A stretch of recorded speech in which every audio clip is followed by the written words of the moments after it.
प्रवासाची हाक. काही प्रवास ठरवून केले जात नाही, ते आपोआप घडून येतात. जेव्हा बापाने भेटण्यासाठी हाक दिली, आम्ही निघालो गणपतीपुळेला. ही गोष्ट आहे एका राईडची, जी सुरू होते एका विश्वासावरून. विश्वास बापावर. मनात सहज विचार आला आणि हा प्रवास घडत गेला, नेरळपासून गणपतीपुळेपर्यंत.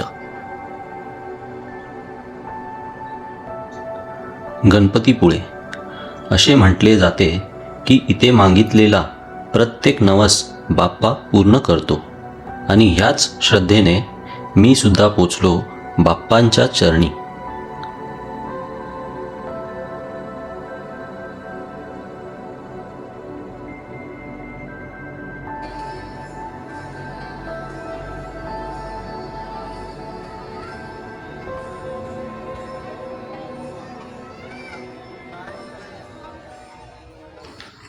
आपला प्रवास लगेज बांधण्यापासून सुरू होतो. प्रत्येक स्ट्रॅप बांधताना एक जबाबदारी वाटते. प्रत्येक बॅगमध्ये एक गोष्ट आहे आणि मनात चालवण्याची तयारी.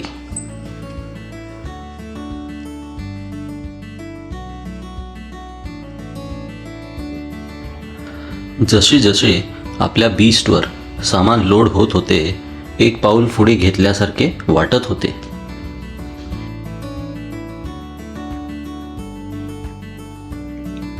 प्रत्येक गोष्ट डबल चेक करून मनाला समाधान दिले आणि मग वेळ आली आपल्या इथून निघायची.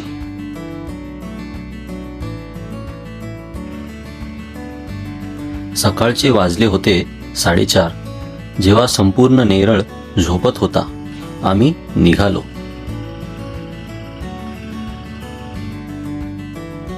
नेरळची ही थंड हवा, रिकामी रस्ते आणि रस्त्याच्या त्या लाईटी, ह्यामध्ये नेरळचा रोड वेगळाच वाटतो.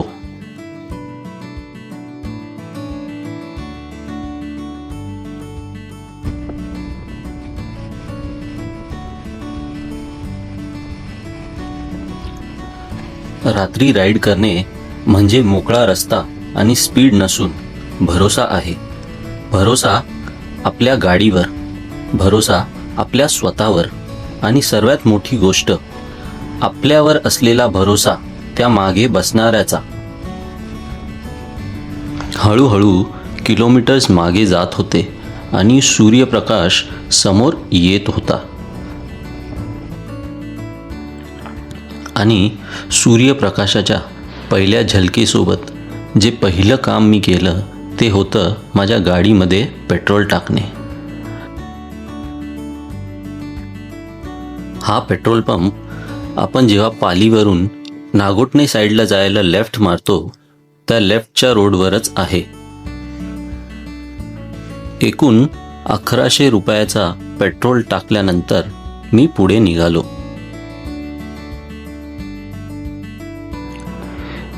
इथून गणपतीपुळे 4 तास 12 मिनिटावर आहे. माणगावच्या दिशेने पुढे जाताना हे असे मोकळे रस्ते पाहून असे वाटत होते जणू काही हे रस्ते माझ्यासाठीच मोकळे केलेले आहेत.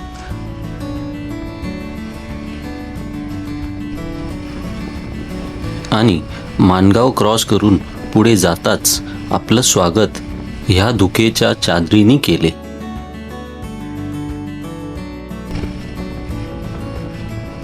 आणि पुढचं आपल्याला बघा काही दिसतच नाही. एवढा फॉग आहे, एवढा फॉग आहे.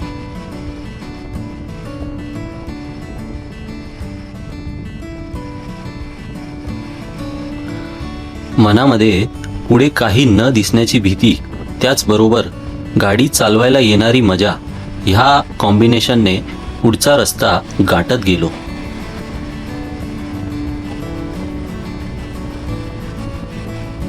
काही क्षणाने पुढे आल्यानंतर मनामध्ये एकच इच्छा, ही धुक्याची चादर निघून जावी.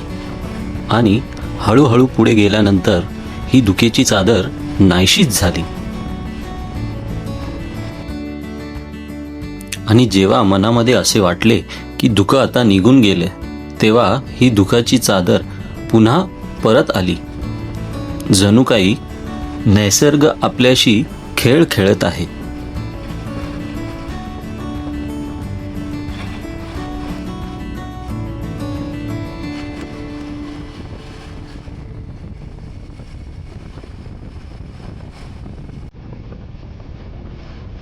आणि याच प्रकारे हळूहळू दुःख नाहीसच झालं आणि गाडी चालवायला जो कॉन्फिडन्स लागतो तो कॉन्फिडन्स माझ्यामध्ये पुन्हा परत आला.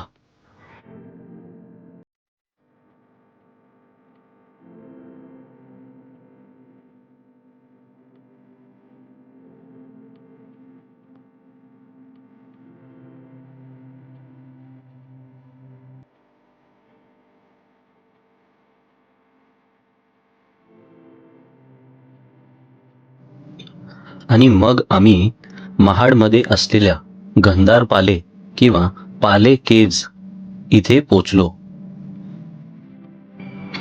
गंधार पाले या प्राचीन बुद्धिस्ट गुफा आहेत, ज्या 1700 ते 1900 वर्ष जुन्या गुफा आहेत.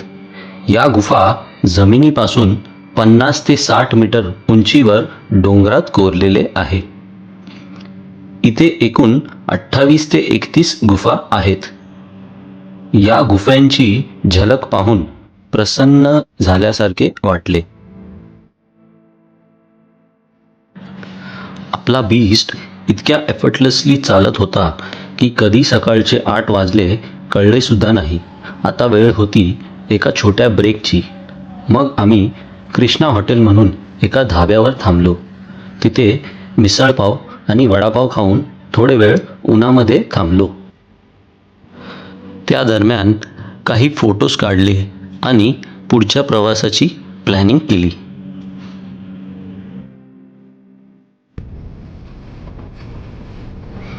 पोट भरून नाश्ता केल्यानंतर 10 मिनिटाच्या आतच आम्ही या धाब्यावरून निघालो आणि थोडं पुढे गेल्यानंतर ह्या घाटामध्ये पोचलो.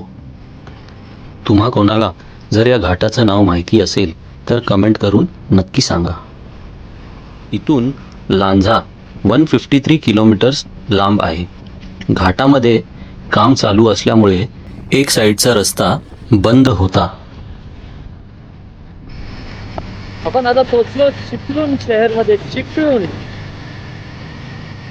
तू पण कसलं इथे पण वाटतं ह्याच काम चाललंय, फ्लायओव्हर ब्रिजचं.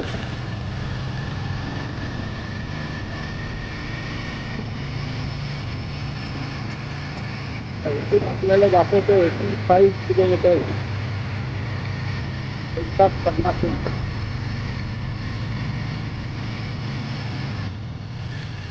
देऊ का तुला काढून?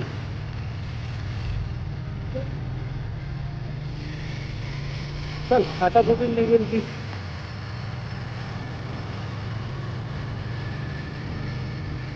अब नहीं दिखेगा. हा पण आपण संगमेश्वरचा पण रोड मस्त भेटला असता तर मजा आली असती ना.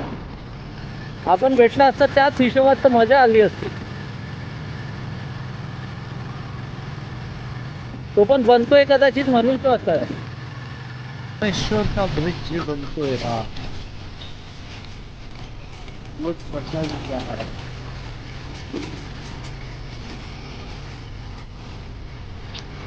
संगमेश्वरमध्ये सुद्धा रस्त्याचं काम चालू असल्यामुळे ही ट्रॅफिक आहे. एकदा का हा वरचा ब्रिज बनून पूर्ण झाला की ही खालची ट्रॅफिक सुद्धा कमी होईल.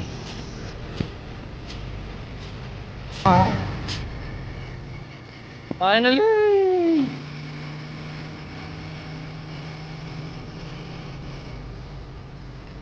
ते पण तसंच आहे. खडखड खडखड खडखड करून उधर से बेटर है थोड़ा. तिथल्यापेक्षा हा थोड़ा बेटर है.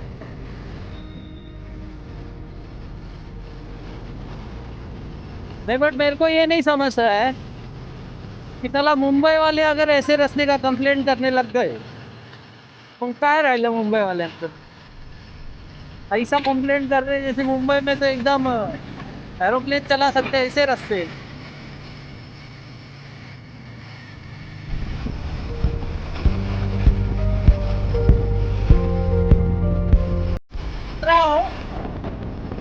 फिरायला आलेलो समुद्र बघायला. अजून आम्हाला समुद्राची एक झलक नाही.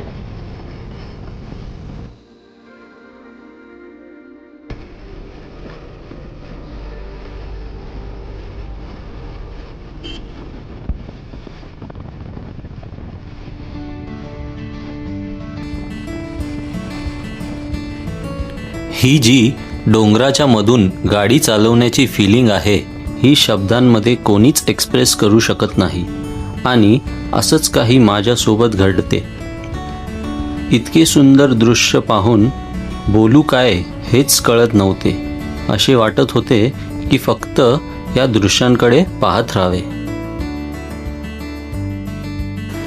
मध्ये हिंमत वाढवण्यासाठी मला एक काफिला भेटला.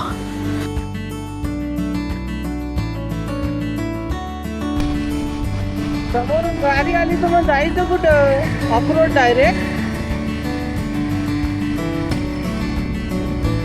ये ऐसा लग नहीं रहा है गाय भैंसों का रास्ता है ये. गाय भैंस पूरा 40 करके रखा है देख, उधर से लेके इधर तक.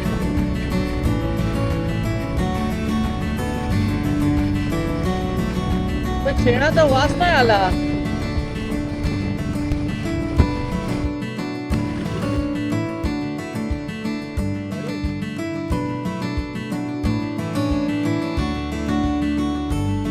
इथून पुढे 8 मिनिटावर आपलं हॉटेल आहे.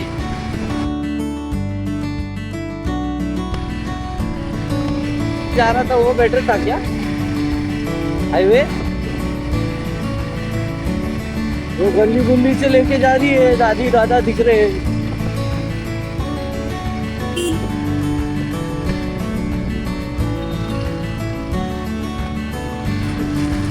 बागाच बागा रे इथे. काजू आंबे फक्त एवढंच.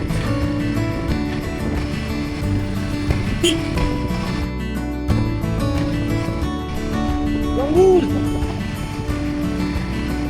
बीच में मत आओ रे बाबा, बीच में मत आओ. मध्ये खायला येत रे.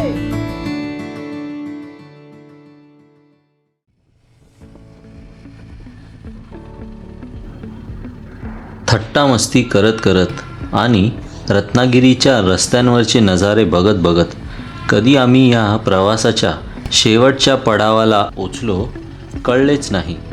आणि आम्ही पोचलो आपल्या हॉटेलवर, ज्याचे नाव आहे मधुरा गार्डन बीच रिसॉर्ट.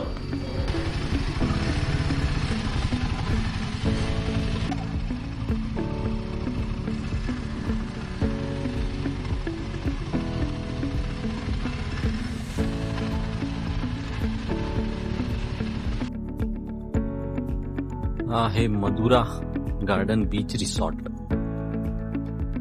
इथे रिसॉर्ट एरिया आहे आणि डिनर लंच साठी आहे. इथे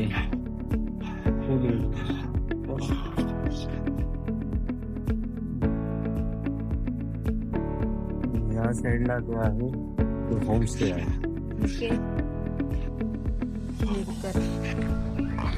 रिसॉर्ट एरिया थोडा एक्सप्लोअर करून चेक इन केला आणि डायरेक्टली गेलो रूमवर जाऊन फ्रेश वगैरे होऊन लगेचच निघालो गणपतीपुळे मंदिरकडे जाण्यासाठी. रिसॉर्टवरून निघताच 15 मिनिटाच्या अंतरातच आम्हाला लागला हा काजीर भाटी बीच. पुन्हा येताना इथे थांबायचे हे ठरवून आम्ही पुढे निघालो आणि बघता बघताच आम्ही पोचलो गणपतीपुळे मंदिरच्या प्रवेशद्वारात. देऊळ सरळ आहे का इथे? सरळ आहे. गाडी जाऊन देतात का?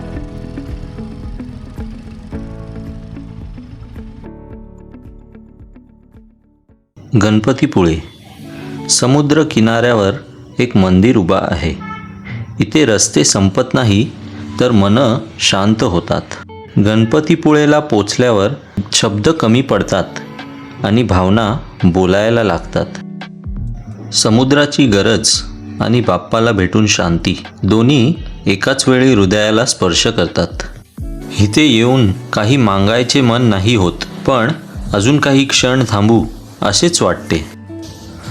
गणपतीपुळेची खासियत म्हणजे इथे असलेली बाप्पाची मूर्ती. इथल्या मूर्तीला स्वयंभू असे म्हणतात. म्हणजेच मूर्ती कुणी बसवली नाही किंवा कोरली नसून ती स्वतःच प्रकट झाली आहे. दुसरी मोठी गोष्ट म्हणजे ह्या मूर्तीचे मुख पश्चिमकडे आहे, म्हणजेच समुद्राकडे आहे. असे मानले जाते की समुद्राकडून येणाऱ्या किंवा समुद्रात प्रवास करणाऱ्या लोकांवर बाप्पा लक्ष ठेवतो. बाप्पाचे दर्शन घेऊन मन तृप्त झाले. दिवसभर गाडी चालवून आलो इथे असे वाटलेच नाही. दर्शन घेऊन आम्ही मंदिराच्या आवारात बसलो आणि बाहेरून काही शॉट्स घेतले.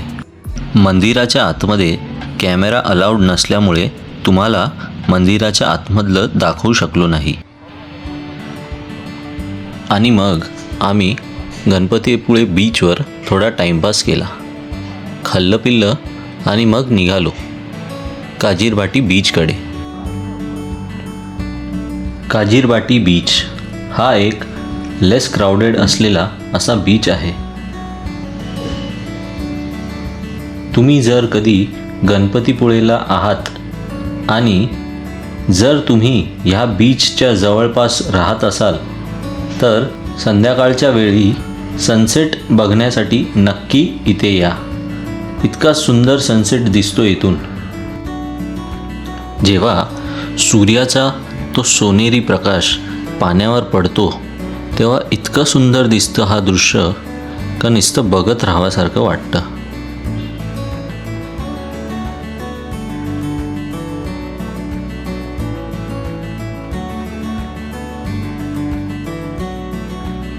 मग गाडी पार्क करून आम्हीसुद्धा सनसेट पाहण्यासाठी बीचवर गेलो.